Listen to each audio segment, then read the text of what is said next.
Let's start with the specs.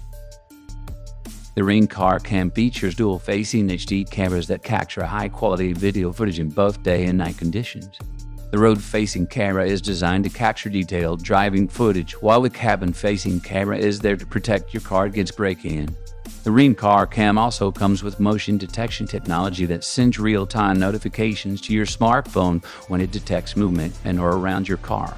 This feature is especially useful for keeping an eye on your car when you're not around.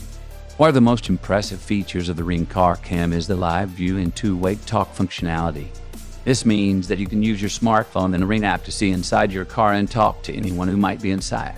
This feature is great for checking in on your car when it's parked in a public place or when you're away from home.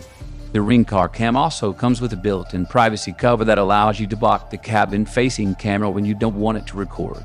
This feature is useful for maintaining your privacy and can also electronically shut off the microphone to ensure that no one can eavesdrop on your conversations. Another cool feature of the Ring Car Cam is the traffic stop functionality. With this feature, you can ask the car cam to record by using the command Alexa Record and save highlights to the cloud with an optional Ring Protect Go subscription sold separately. Now let's talk about the installation process. The Ring Car Cam is incredibly easy to install as it simply plugs into your